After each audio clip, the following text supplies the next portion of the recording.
ഇലാഹിലലിയാം ഗ്രൂപ്പിലെ സഹോദരിമാരെ അസ്സലാമു അലൈക്കും. ഇന്ന് നമുക്ക് മൂസാ നബിയുടെ ഒരു ചെറിയ ഭാഗം പറയാം.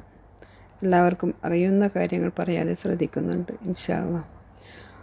കലീമുല്ലാഹി മൂസാ നബി അലൈഹി സ്വലാമിൻ്റെ ഭൗതിക ശരീരം മറമാടിയത് ജെറീക്കോ എന്ന പ്രദേശത്താണ്. വിജനമായ സ്ഥലത്ത് കിഴക്ക് ഭാഗത്ത് പ്രത്യേകമായ രീതിയിൽ തന്നെ സൂക്ഷിച്ചിരിക്കുന്ന ആ ഖബർ ഷരീഫിൻ്റെ മുന്നിലായി കുറേ ഹദീസുകൾ രേഖപ്പെടുത്തി വെച്ചിട്ടുണ്ട്. ഈ പൂമുഖത്ത് വെച്ച് പ്രപഞ്ചനാഥനോട് സംസാരിക്കാൻ കഴിഞ്ഞതും അള്ളാഹുവിൻ സുബ്ഹാനഹു വ തആലയുടെ ശബ്ദം ശ്രവിക്കാൻ കഴിഞ്ഞതുമായ ഒരേ ഒരു വ്യക്തി കലിമുല്ലാ മൂസാ നബി അലൈഹി സ്വലാം മാത്രമാണ്. അതുകൊണ്ടാണ് അദ്ദേഹത്തിന് കലിമുല്ലാഹി, അള്ളാഹുവിനോട് സംസാരിച്ച ആൾ എന്ന പേര് ലഭിച്ചത്. പരിശുദ്ധ ഖുർആനിൽ മൂസാ നബിയെപ്പറ്റി 136 സ്ഥലത്ത് പറയപ്പെട്ടിട്ടുണ്ട്. ഇത്രയധികം പ്രാവശ്യം പേര് പറയപ്പെട്ട ആൾ ഖുർആനിൽ ഷരീഫിലില്ല. മൂസാ നബി അലൈഹി സ്വലാമിനെ പറ്റി പ്രത്യേകമായി എടുത്തു പറഞ്ഞിട്ടുണ്ട് ഖുർആനിൽ. ഒരുപാട് ത്യാഗം സഹിച്ച അനുഗ്രഹീതനായ ഒരു ആളായിരുന്നു കലീമുല്ലാഹി മൂസാ നബി അലൈഹി സ്വലാം. ഒരു വടിയുടെ അത്ഭുതം എല്ലാവർക്കും അറിയാമല്ലോ. പിന്നെ ഒരു മുജസ്സത്ത് കൂടിയുണ്ട്. അദ്ദേഹത്തിൻ്റെ കൈ ഷർട്ടിൻ്റെ ഉള്ളിൽ സ്വന്തം ശരീരത്തിലോ കക്ഷത്തോ വെച്ചെടുത്തു കഴിഞ്ഞാൽ ആ കൈ ചന്ദ്രനെ പോലെ പ്രകാശിക്കുമായിരുന്നു.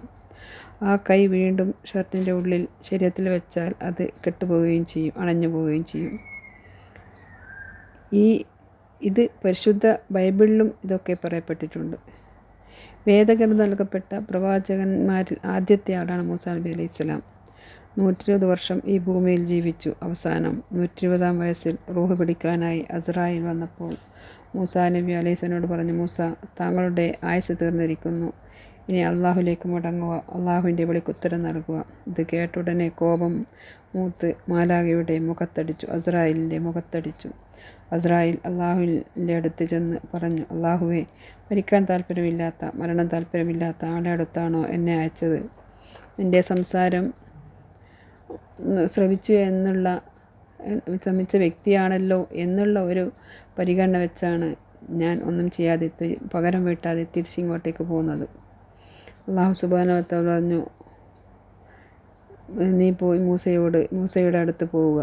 എന്നിട്ട് നീ ഒരു കാളയുടെ പുറത്ത്, രോമം കൂടുതലുള്ള കാളയുടെ പുറത്ത് കൈവച്ചിട്ട് ആ കൈ എടുത്താൽ കയ്യിൽ എത്ര രോമമാണോ വരുന്നത് ആ രോമത്തിൻ്റെ അത്രയും വർഷങ്ങൾ ആയുസ് നീട്ടിത്തരാം എന്ന് പറയുക.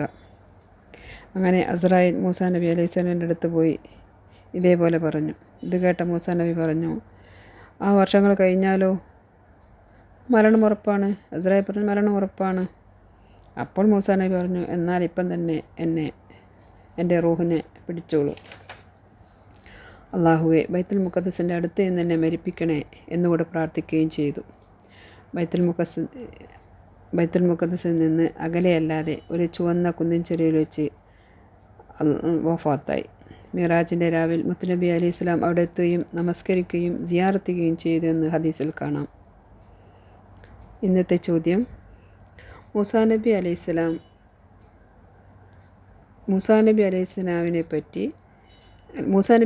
എത്ര വർഷം ഈ ഭൂമുഖത്ത് ജീവിച്ചു?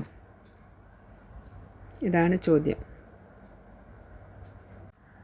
അള്ളാഹുവെ, റംദാൻ മാസം വെള്ളിയാഴ്ച രാവ് ഉദുവോടുകൂടി നിസ്കരിച്ച ശേഷം യാസീൻ ഓതിയ ശേഷം ഷഹാദത്ത് കലിമ ചൊല്ലി ലാ ഇലാഹ ഇല്ലല്ലാഹ് എന്ന ഉച്ചത്തിൽ പറഞ്ഞുകൊണ്ട് സ്വർഗം കാണിച്ച് ചിരിച്ചുകൊണ്ട് മരിപ്പിക്കണേ അല്ലാ. ഞങ്ങളെല്ലാവരെയും ഈ ദുആയിൽ ഉൾപ്പെടുത്തണേ അല്ലാ. ആമീൻ ആമീൻ യാ റബ്ബൽ ആലമീൻ.